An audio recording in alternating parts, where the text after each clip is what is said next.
بسم اللہ الرحمن الرحیم الحمد للہ رب العالمین وصلی اللہ علی محمد وآلہ الطاہرین ولعنۃ اللہ علی اعدائہم اجمعین الی قیام یوم الدین۔ اس وقت جو واقعہ پاکستان میں لاہور موٹر وے پہ پیش آیا، اس سے تمام انسانیت کا سر شرم سے جھک گیا ہے۔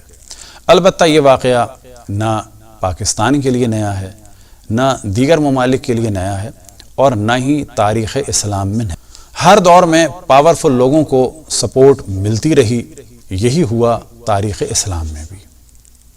سب سے پہلے ہم ڈسکس کرتے ہیں اس موضوع کو کہ جو کچھ پاکستان میں ہو رہا ہے، ممکن ہے کہ یہ ایک بہت بڑا گیم ہے، اور اس گیم کا جو اصل موضوع ہے وہ یہ کہ جو پاکستان، ایران، ترکی، چائنا اور رشیا کا ایک بلاک بن رہا ہے، اور دوسری جانب جو مڈل ایسٹ کی صورتحال ہے کہ پورے عرب اس وقت اسرائیل کی گود میں جا رہے ہیں، اور ان عربوں کے لے پالک دو ٹکے کے یہ ملا در حقیقت پاکستان میں لوگوں کو گمراہ کر رہے ہیں اور ان کی توجہ ہٹا رہے ہیں عربوں کی کارستانیوں سے۔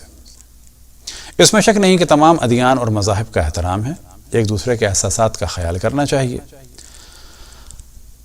کسی کے بھی بزرگوں کی توہین غلط ہے، کسی بھی دین کے ہوں، کسی بھی مذہب کے ہوں، چاہے انڈیا میں گائے ہو، چاہے کوئی کسی کا بزرگ ہو، لیکن یہ ذہن میں رہے کہ تاریخی اعتبار سے، عقیدتی اعتبار سے ہم بھی کچھ افراد کو نہیں مانتے، آپ بھی نہیں مانتے۔ آپ تو رسول اللہ صلی اللہ علیہ وسلم کے والد کو کافر کہتے ہیں، ان کی والدہ کو کافرہ کہتے ہیں، جبکہ ہم رسول اللہ صلی اللہ علیہ وسلم کے تمام والدین کو دین ابراہیمی پر سمجھتے ہیں اور ان کو مسلمان سمجھتے تھے۔ وہ حضرت ابراہیم کی شریعت پہ تھے، رسول اللہ صلی اللہ علیہ وسلم بھی مسلمان پیدا ہوئے اور شریعت حضرت ابراہیم علیہ السلام پہ تھے۔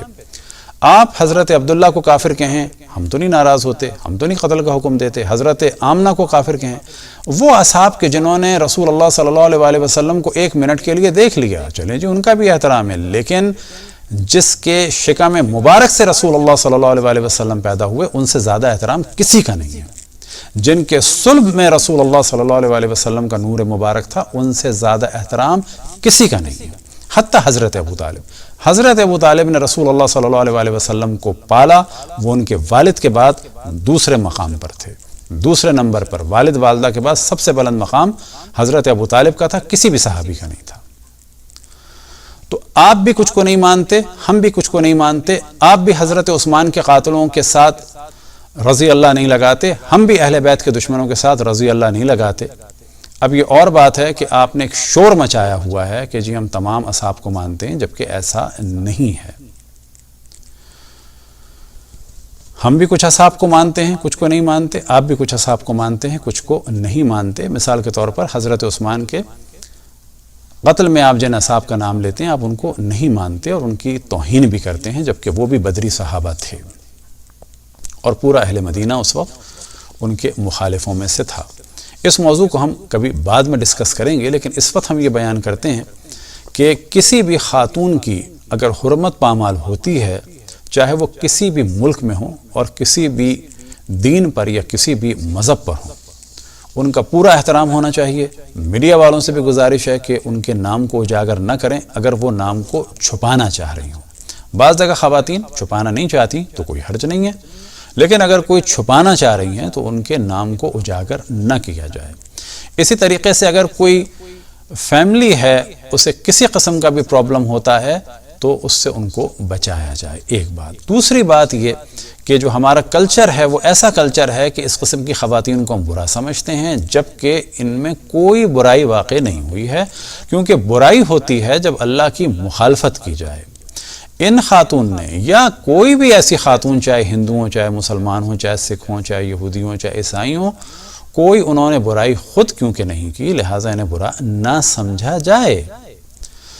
ہمارے معاشرے میں مردوں کو بعض دفعہ بیجا سپورٹ کیا جاتا ہے، لہٰذا بعض دفعہ کہا جاتا ہے کہ جی مرد تو کر لیتے ہیں۔ نہیں، گناہ ہے، چاہے مرد کرے چاہے خاتون کرے، لہٰذا ان خاتون کا پورا احترام کیا جائے۔ تمام رشتہ داروں سے درخواست ہے، کسی بھی اعتبار سے، حتیٰ انگلیوں کی جنبش ہو یا آنکھوں کی حرکت ہو یا لبوں کی حرکت ہو، کسی بھی اعتبار سے ان کو اذیت دینا حرام ہے۔ ان کے شوہر سے بھی گزارش ہے کہ اب یہ نہ سمجھیں کہ ان کی حیثیت ختم ہو گئی ہے، ان کی وہی حیثیت ہے اللہ کے نزدیک، کیونکہ انہوں نے گناہ نہیں کیا ہے۔ بس جان لینا چاہیے برائی گناہ میں ہے، اللہ کی مخالفت میں ہے۔ ایسا کام کہ جو کسی نے خود نہ کیا ہو اس پہ ان کو برا نہیں سمجھنا چاہیے۔ اسی طریقے سے بچوں کو بھی بتایا جائے، ان کی کونسلنگ کی جائے، کہیں ایسا نہ ہو خدا نہ خواستہ وہ اپنی ماں کو برا سمجھیں۔ ان کو واضح بتانا چاہیے اس میں ان کا کوئی قصور نہیں ہے، اور خداوند تبارک و تعالیٰ کی رحمت سے ان بچوں کو بھی اور تمام رشتہ داروں کو آشنا کرنا چاہیے، اور خداوند تبارک و تعالیٰ کے غضب سے بھی آشنا کرنا چاہیے۔ لہٰذا انڈیا ہو پاکستان ہو، ہمارے کلچر میں اس قسم کی لڑکیوں کے لیے پرابلم کریٹ کیے جاتے ہیں، یہ بالکل غلط ہے۔ انہیں پہلے سے زیادہ محبت دینی چاہیے، پہلے سے زیادہ احترام کرنا چاہیے، پہلے سے زیادہ سپورٹ کرنا چاہیے، کیونکہ انہوں نے کچھ نہیں کیا ہے۔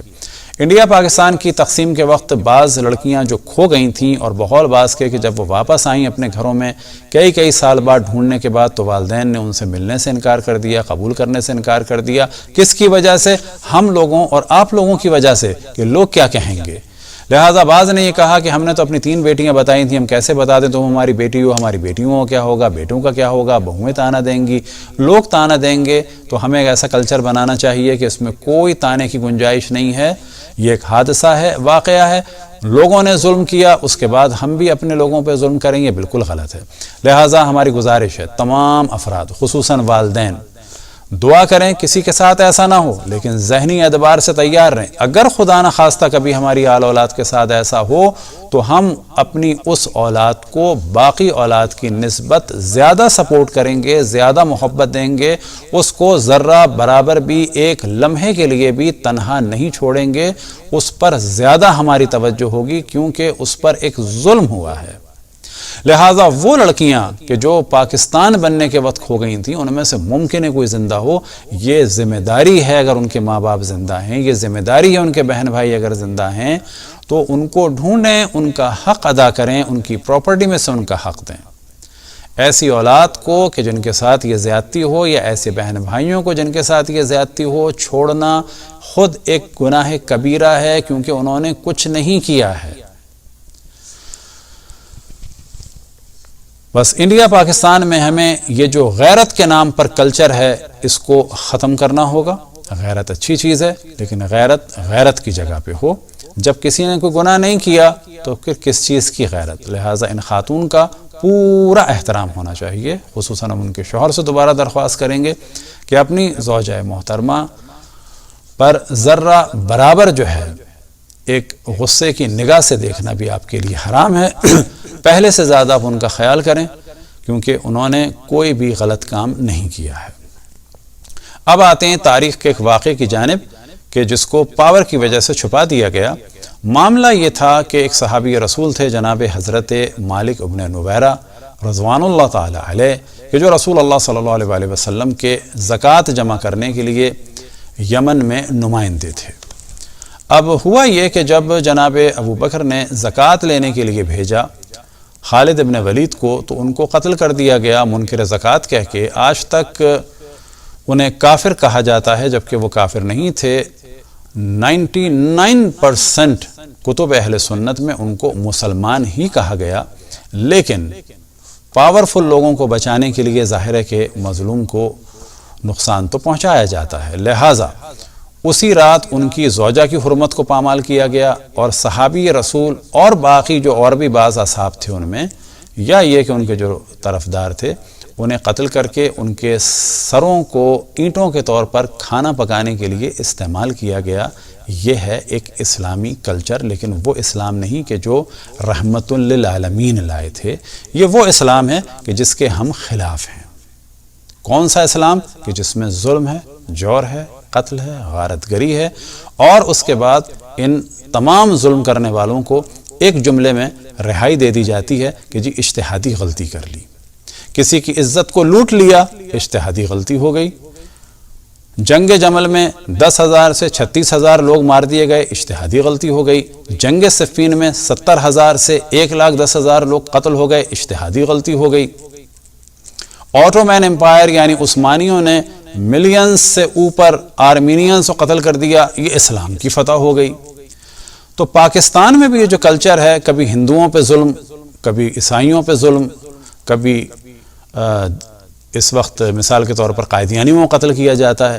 تو دیکھیں ہندو ہے، آپ اس سے ڈیبیٹ کر سکتے ہیں، پریشرائز نہیں کر سکتے۔ عیسائی ہے، یہ صحیح نہیں ہے کبھی آسیہ بی بی کو قتل کیا جائے تو کبھی قرآن جلانے کے نام سے ایک بچی کو، کہ جس کو یہ بھی نہیں پتا قرآن کون سا ہے، اردو کا اخبار کون سا ہے، قرآن کی عربی میں اور اردو میں کیا فرق ہے، اس کو جو ہے سزا دینا، یہ اسلام کا مذاق ہے۔ اسی طریقے سے ختم نبوت ایک مسلم عقیدہ ہے، لیکن اس بنا پر آپ ڈائیلاگ کریں قائدیانیوں کا قتل عام صحیح نہیں ہے۔ ممکن ہے ابھی ہمیں قائدیانوں سے ریلیٹ کر دیں، جبکہ ہماری ساری زندگی میں کسی ایک قائدیانی سے آج تک ملاقات نہیں ہوئی۔ تو ایک ڈائیلاگ والا سلسلہ ہونا چاہیے۔ یہ قتل عام بالکل غلط ہے کہیں پر بھی۔ یاد رکھیں کہ یہ جو اس وقت قتل عام ہو رہا ہے دنیا میں، چاہے وہ مسلمان کریں، اور مسلمانوں کی تاریخ بلا شک مسلمانوں سے مراد جنہوں نے اسلام کا نام لیا، اور رسول اللہ بالکل ایک الگ موضوع ہے، وہ رحمت للعالمین ہے، لیکن رسول اللہ صلی اللہ علیہ وآلہ وسلم کے بعد اسلام کی تاریخ میں خون ہی خون ہے، حتیٰ ان کے اہل بیت کو بھی قتل کیا گیا اور اسیر کیا گیا، اور انہی کی مظلومیت کو ہم بیان کرتے ہیں، انہی کے لیے کالا لباس پہنا ہے۔ اور آپ تصور کریں کہ عالم اسلام میں رسول کے نواسے اور نواسیوں کے ذکر کی محفل میں پتھراؤ ہوتا ہے، اور یہ کہا جاتا ہے کہ جو اس محفل کو منعقد کرے وہ گناہ کر رہا ہے، بدعت کر رہا ہے، اور جو اس میں جائے گا اس کا نکاح ٹوٹ جائے گا۔ تو یہاں پر سمجھنا چاہیے ہمارے برادران اہل سنت کو، اپنے مولویوں کو جاننا چاہیے کہ یہ کتنے عجیب و غریب ہیں کہ رسول اللہ صلی اللہ علیہ وآلہ وسلم کے نواسے کا غم نہیں مناتے، بلکہ غم کی محفل میں پتھر پڑواتے ہیں۔ رسول اللہ صلی اللہ علیہ وآلہ وسلم کے نواسے کے قاتلوں کو سپورٹ کرتے ہیں، ان کی نواسیوں کو اسیر کرنے والوں کو سپورٹ کرتے ہیں، اور زندہ باد کے نعرے لگاتے ہیں۔ اور بڑے افسوس کے ساتھ آپ دیکھیں کہ رسول کی آل کا نام آپ کو ملے گا تو کہاں ملے گا، اور ایک بہت بڑی تعداد مسلمانوں کی ایسی ہے کہ جہاں رسول کی آل کا نام بھی نہیں ملے گا، اور اگر کہیں نام سن لیتے ہیں رسول کی آل کا تو فوراً کہتے ہیں یہ شیعہ ہیں۔ یہ آپ کیوں کہتے ہیں کہ یہ شیعہ ہیں؟ رسول کی آل کا نام تو آپ کے یہاں زیادہ ہونا چاہیے، لیکن ہم دیکھتے ہیں کہ اب کوشش کی جا رہی ہے کہ معاویہ اور یزید کا بھی دفاع کیا جائے۔ آپ اگر معاویہ کا دفاع کرتے ہیں، یہ کہتے ہیں کہ جی وہ امیر المومنین ہے، خال المومنین ہے، تو ایک موضوع انشاءاللہ ہم ڈسکس کریں گے کہ اگر وہ حضرت ام حبیبہ کے بھائی تھے تو حضرت عائشہ کے بھائی بھی تو جناب حضرت محمد ابن ابو بکر تھے، کہ جن کو معاویہ نے قتل کروا کر ابھی ان کا دم بھی نہیں نکلا تھا تو گدھے کی کھال میں، ایک مردہ گدھے میں ان کو ڈال کر جلا دیا تھا۔ وہ بھی تو صحابی تھے، وہ بھی تو ام المومنین کے بھائی تھے۔ یہ کیا وجہ ہے کہ ایک زوجہ حضرت حبیبہ کے بھائی کو آپ کہہ رہے ہیں خال المومنین، مومنین کے ماموں، اور دوسری زوجہ کے بھائی کو قتل کروانے کے بعد جشن منایا جا رہا ہے؟ تو یہ موضوع تو کبھی بعد میں ڈسکس ہوں گے، لیکن اسلام میں ہمیشہ یہ ہوا کہ ایک ذرا سی بات کر دی گئی کہ جی یہ اجتہادی غلطی ہوئی اور بڑے بڑے خون معاف ہو گئے۔ تو یہ تھا ایک معاملہ جناب حضرت مالک ابن نویرہ رضوان اللہ تعالیٰ علیہ و صلوات اللہ وسلام علیہ۔ یہ ہم اس وجہ سے کہہ رہے ہیں تاکہ سب کی توجہ ہو اس مظلوم کی جانب کہ جس کا شاید آج پہلی دفعہ اتنا کھل کے ذکر کیا جا رہا ہے میڈیا پر، ورنہ شیعہ بھی ڈرتے رہے، عام طور پہ جب ذکر کرتے تھے تو ان پہ حملہ ہو جاتا تھا۔ گو کہ ہماری کتابیں بھری پڑی ہیں اس سے، نہ فقط ہماری کتابیں، تمام کتب اہل سنت 99% یہ ہے کہ یہ مسلمان تھے اور انہیں بے قصور مارا گیا، اور دلیل کے طور پہ یہ کہ جناب ابوبکر نے ان کی دیت دی، دلیل کے طور پہ یہ کہ جناب ام تمیم بنت منہال کے جو صحابیہ تھیں ان کی حرمت کو پامال کیا گیا، ان کو اسیر کر لیا تھا، ان کو بھی آزاد کرایا گیا۔ تو اس موضوع کو ہم ڈسکس کر لیتے ہیں، لیکن اس سے پہلے جو جناب ابوبکر کے 2 فرمان ہیں جن کو ہم لوگ پسند نہیں کرتے، جب ہم سے کہا جا رہا ہے کہ آپ کیوں نہیں مانتے، تو اب ہمارا رائٹ ہے کہ ہم بتائیں ہم کیوں نہیں مانتے بعض ہستیوں کو۔ پہلی بات یہ کہ یہ ہر انسان کا حق ہے کہ ہم رسول کی آل کو مانتے ہیں، کیونکہ رسول اللہ صلی اللہ علیہ وآلہ وسلم نے واضح فرمایا تھا کہ میرے 12 خلفاء ہوں گے، ہم ان کو مانتے ہیں۔ اگر کوئی نہیں مانتا ہم انہیں کافر نہیں کہتے، ہم تو نہیں کرتے کسی کو قتل۔ تو جناب حضرت مالک ابن نویرہ رضوان اللہ تعالی علیہ قتل کیے گئے، ان کے سروں کو کاٹ کے اس پہ کھانا پکایا گیا، اینٹوں کے طور پہ استعمال کیا گیا۔ ان کی زوجہ جناب حضرت ام تمیم بنت منہال کے جو صحابیہ تھیں ان کی حرمت کو پامال کیا گیا۔ تو جو فرمان تھا جناب ابو بکر کی جانب سے وہ آپ کے سامنے ہم بیان کر دیتے ہیں۔ لہٰذا فرمان یہ تھا کہ آپ کے سامنے ہے تاریخ طبری جلد دوم، نفیس اکیڈمی اردو بازار سے یہ چھپی ہے۔ پیج نمبر 79 میں ہیڈنگ ہے مالک ابن نویرہ کی گرفتاری، اس کے نیچے ان کا فرمان ہے، یعنی جناب ابو بکر کا۔ ابو بکر رضی اللہ نے ان کو حکم دیا تھا کہ کن کو حکم دیا تھا؟ یعنی خالد ابن ولید کو اور فوجوں کو۔ ابو بکر رضی اللہ نے ان کو حکم دیا تھا کہ جب وہ کسی مقام پر پہنچیں اذان دیں اور اقامت کہیں، اگر اس مقام کے باشندے بھی اذان اور اقامت کہیں تو ان سے کوئی تعرض نہ کیا جائے، اور اگر وہ لوگ ایسا نہ کریں تو ان پر فوراً حملہ کر کے سب کو جس طرح چاہیں بے دریغ قتل کر ڈالیں، جلا دیں اور جو چاہے کریں، یعنی اگر اذان نہ دیں تو ان کو مار دو، اور اگر وہ شعائر اسلامی کا جواب دیں تو پھر ان سے زکوٰۃ کا اقرار لیا جائے، اور اگر وہ مان لیں تو بہتر ہے، ورنہ بغیر تنبیہ کے اچانک ان پہ حملہ کر کے ان کو غارت کر دیا جائے۔ یہ تھا جناب ابو بکر کا ایک فرمان، اور عیناً یہی فرمان بعد میں بھی آئے گا۔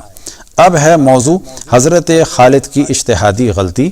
پیج نمبر 79 اور 80 آپ کے سامنے ہے، اور کیونکہ پیج نمبر 79 کی آخری لائن ہے تو صرف ہم وہی دکھا رہے ہیں۔ حضرت خالد رضی اللہ عنہ کی اجتہادی غلطی۔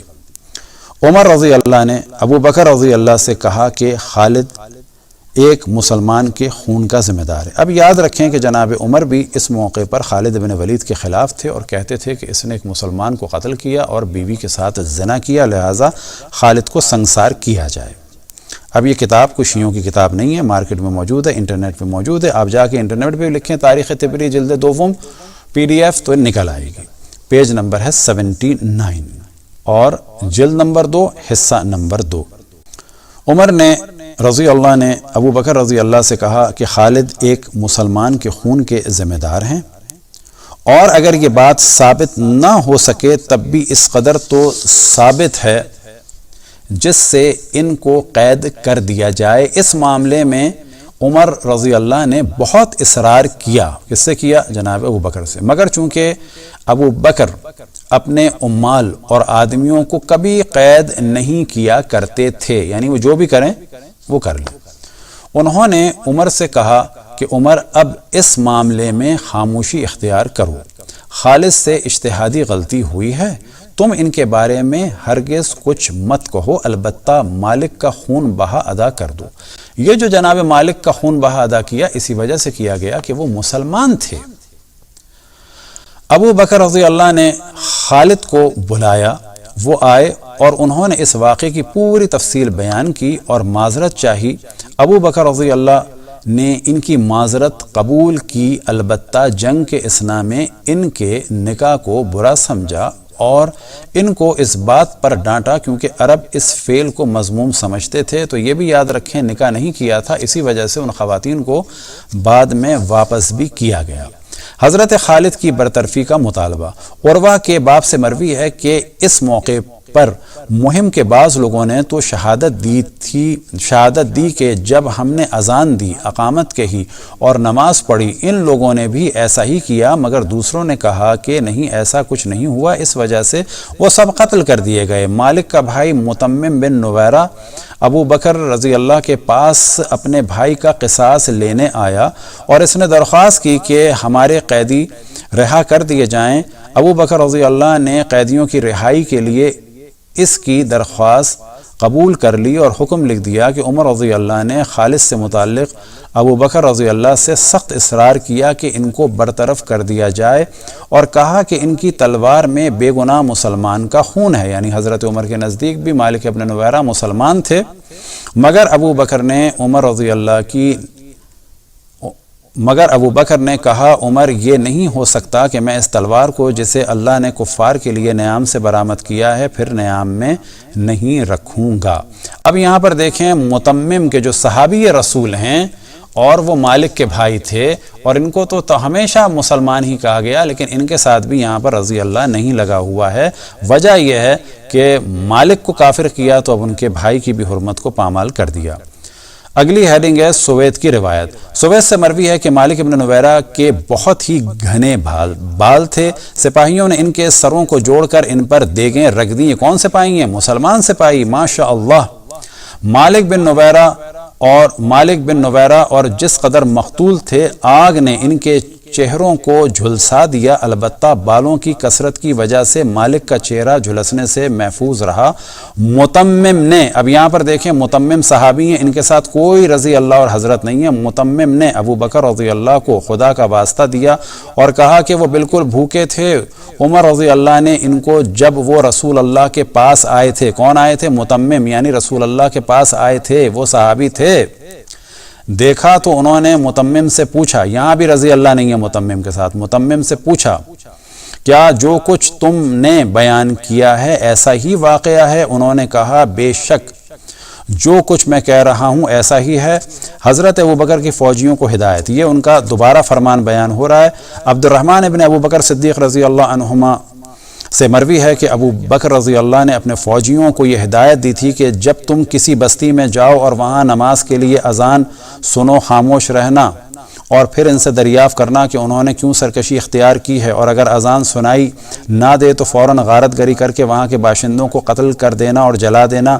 بنو سلمہ کے ابو قتادہ حارث بن ربیع نے مالک کے مسلمان ہونے کی شہادت دی تھی۔ کس نے؟ جناب ابو قتادہ نے۔ اور ان کے قتل کے بعد انہوں نے عہد کیا تھا کہ اب وہ آئندہ کبھی خالد کی ہمراہ کسی جنگ میں شریک نہ ہوں گے، اور وہ بیان کرتے تھے کہ جب خالد رضی اللہ عنہ کی فوج نے مالک کے قبیلے پہ یورش کی تو رات کی وجہ سے وہ حملہ آوروں سے خائف ہوئے اور انہوں نے اسلحہ سنبھالا۔ ہم نے ان سے کہا کہ ہم مسلمان ہیں، انہوں نے کہا ہم بھی مسلمان ہیں۔ ہم نے پوچھا پھر ان ہتھیاروں کا کیا مطلب ہے؟ انہوں نے کہا تمہارے ہتھیاروں کا کیا مطلب ہے؟ ہم نے کہا اچھا اگر جیسا تم کہتے ہو یہی ہے تو ہتھیار رکھ دو۔ انہوں نے ہتھیار رکھ دیے۔ ہم نے نماز پڑھی، انہوں نے نماز پڑھی۔ خالد مالک کے قتل کے متعلق یہ عذر پیش کرتے تھے کہ اس نے بار بار یہ بات کہی، میں سمجھتا ہوں کہ تمہارے صاحب نے یہ اور یہ کہا ہوگا۔ اسے علماء اہل سنت کہتے ہیں کہ یہ ان کے کافر ہونے کی علامت ہے، کیونکہ یہاں پر وہ کہہ رہے ہیں کہ تمہارے رسول نے کہا ہوگا، جبکہ ایسا نہیں ہے۔ ان کی مراد تھی کہ جس نے تمہیں بھیجا ہے انہوں نے یہ کہا ہوگا۔ معاملہ یہ ہے کہ یہ غدیر کو جانتے تھے، مولا امیر المومنین کے طرفداروں میں سے تھے، اور یہ سمجھ رہے تھے کہ خلافت مولا امیر المومنین کے پاس ہے۔ اچانک جب زکوٰۃ لینے کے لیے آئے تو انہوں نے زکوٰۃ نہیں دی اور تحقیق کے لیے کہا۔ لیکن یہاں پر معاملہ کیا ہوا کہ اب آگے بیان کرتے ہیں۔ خالد نے کہا کیا تم ان کو اپنا صاحب نہیں سمجھتے؟ کس کو؟ یہ داستان بنا دی کہ وہ رسول اللہ کو صاحب اپنا نہیں سمجھتے، یعنی رسول اللہ کو اپنا سید و سالار نہیں سمجھتے، جبکہ یہاں پر مراد ہے کہ وہ کہہ رہے تھے کہ جنہوں نے تمہیں بھیجا ہے، یعنی جناب ابو بکر۔ خالد نے کہا کیا تم ان کو اپنا صاحب نہیں سمجھتے؟ اور پھر آگے بڑھ کر ان کی اور ان کے ساتھیوں کی گردن مار دی۔ عمر رضی اللہ کو اس واقعے کی اطلاع ہوئی، انہوں نے ابو بکر رضی اللہ سے اس کی شکایت کی اور پہم اسرار سے کہا کہ دیکھیے دشمن خدا خالد نے ایک مسلمان کو قتل کر دیا اور پھر اس کی بیوی پر کود پڑا۔ یہ کس کے جملے ہیں؟ جناب عمر کے جملے ہیں کہ دشمن خدا، عربی میں یہاں پر عبارت میں آیا ہے عدو اللہ، یعنی دشمن خدا خالد نے ایک مسلمان کو قتل کر دیا اور پھر اس کی بیوی پر کود پڑا۔ خالد اس مہم سے پلٹ کر مدینے آئے، مسجد نبوی میں آئے۔ وہ ایک زنگ آلود قبا پہنے تھے اور امامہ باندھے تھے جس میں متعدد تیر چھپے ہوئے تھے۔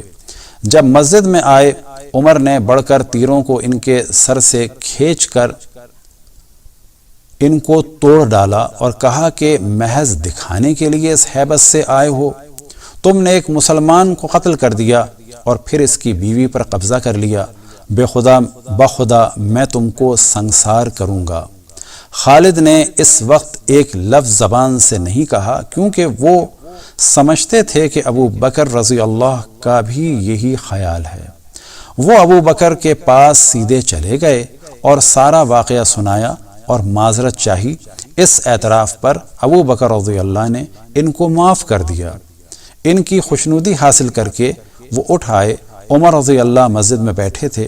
خالد نے کہا اے ام شملہ کے بیٹے، یعنی بجائے احترام کرنے کے کہا، ان کی والدہ کا نام لے کے کہا اے شملہ کے بیٹے، اب آؤ کیا کہتے ہو۔ عمر رضی اللہ تاڑ گئے کہ ابو بکر ان سے راضی ہو گئے ہیں۔ وہ چپکے سے اٹھ کر اپنے گھر چلے گئے اور خالد کو کوئی جواب نہیں دیا۔ اب یہاں پر ڈسکشن ہے کہ عبد بن ازور الاسدی نے مالک کو قتل کیا تھا، مگر کلبی کہتے ہیں کہ زرار بن ازور نے مالک کو قتل کیا تھا۔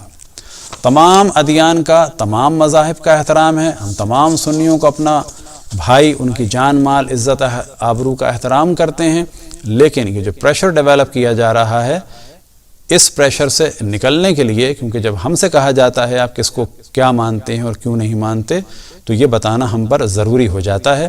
یہ کیس کہ جس میں جناب حضرت مالک ابن نویرہ رضوان اللہ تعالی علیہ، صحابی رسول اور نمائندہ رسول کہ جو یمن میں ان کے نمائندے تھے، اور ان کی زوجہ جو صحابیہ تھیں جناب ام تمیم بنت منہال، اس کیس کو دنیا والوں کے سامنے اگر پیش کیا جائے، تمام ججز کو پیش کیا جائے کہ صرف ایک عذر کی وجہ سے کہ یہ ہماری فوج کا ہے، صرف ایک عذر دے دیا جائے کہ جی ایک غلطی ہوئی اجتہادی، یہ کون سی اجتہادی غلطی ہے؟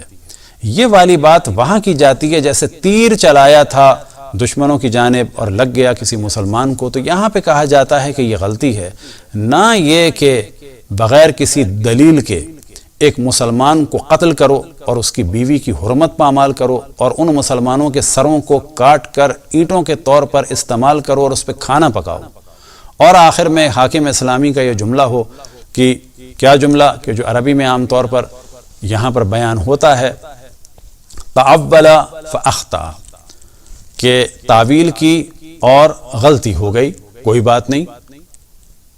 یہ وہ چیزیں ہیں کہ جس کے ہم لوگ، ہم سے مراد یعنی اہل بیت علیہ الصلوۃ والسلام خلاف تھے، کیونکہ آل رسول خلاف تھے، ہم بھی خلاف ہیں۔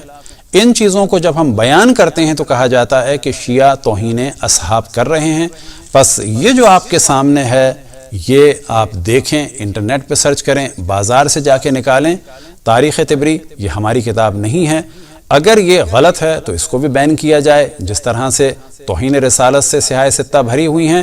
خصوصاً ہم توجہ دلائیں، سیاہ ستہ میں بخاری میں ایک انتہائی خطرناک موضوع ہے جو تمام عالم اسلام کے لیے خطرناک ہے، وہ یہ کہ رسول اللہ صلی اللہ علیہ وآلہ وسلم پر متعدد بار خودکشی کی تہمت لگائی گئی، اور ہر بار جناب جبرائیل آتے تھے بقول بخاری کے اور ان کو سمجھاتے تھے، لیکن پھر معاذ اللہ انہوں نے اس فعل کی کوشش کی۔ اگر یہ بخاری میں موجود ہے تو اس بخاری کو بھی بین ہونا چاہیے، کیونکہ آبرو رسول اللہ صلی اللہ علیہ وآلہ وسلم قطعاً اصحاب سے افضل ہے۔ خداوند تبارک و تعالی تمام مسلمانوں کو مل جل کر ایک دوسرے کی خدمت اور تمام انسانوں کی خدمت کی توفیق عطا فرمائے۔ وصلی اللہ علی محمد و آلہ الطاہرین۔